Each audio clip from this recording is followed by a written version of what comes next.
जब मनुष्य के अंतर में ये भाव आ जाता है कि मैं देह नहीं हूँ, मैं आत्मा हूँ, तो जब मनुष्य को अपनी सही पहचान मिलती है तो वो उस शेर की बच्चे की तरह शान से जीवन जीता है। वो शेर के बच्चे की कहानी है ना, सबने सुनी होगी, जो भेड़ के झुंड में जन्म लेते ही भेड़ के झुंड में जा मिला था और वहीं भेड़ के बच्चों के साथ बड़ा होता है, तो वो खुद को भी भेड़ का बच्चा ही मान बैठता है।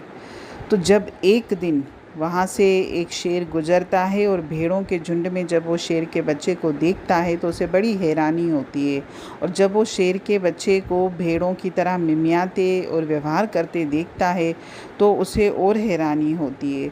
तब वो शेर के बच्चे के पास जाता है और झुंड में जो में से शेर के बच्चे मतलब झुंड में जब शेर का बच्चा था तो शेर को देखकर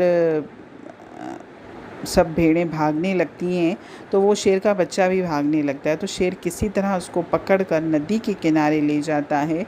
तो वहाँ पानी में जब वो उसकी अपनी शक्ल सूरत देखता है और वो शेर उसको बोलता है कि तू भेड़ का बच्चा नहीं है, तू शेर का बच्चा है। जब उसको ये समझ आ जाती है तो शेर का बच्चा दहाड़ मारने लगता है और शेर की तरह शान से जीने लगता है।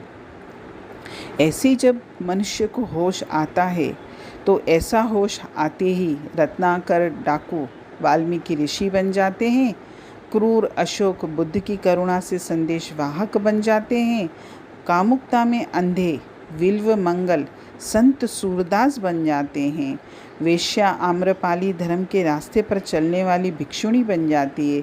ऐसे ही अजामिल अंगुलीमाल गणिका जिन्होंने अपने पिछले बिगड़े जीवन को छोड़ा और सही रास्ते पर चल पड़े। ऐसा होश आते ही मनुष्य उस मंजिल की ओर बढ़ जाता है जिससे उसका बेशकीमती मनुष्य जीवन सफल और धन्य हो जाता है। तभी उसकी अपनी जो भ्रष्ट सोच है, गंदी सोच है, उसका दुष्ट व्यवहार पशुओं वाला है, उसको छोड़ने की उसमें हिम्मत आ जाती है। वो संकल्प लेता है कि मैं अपने इस अनमोल मनुष्य जन्म को व्यर्थ नहीं गंवाऊंगा और पुरुषार्थ करके परमात्मा के रास्ते पर चलकर इस जीवन को सफल बनाऊंगा। हरि ओम।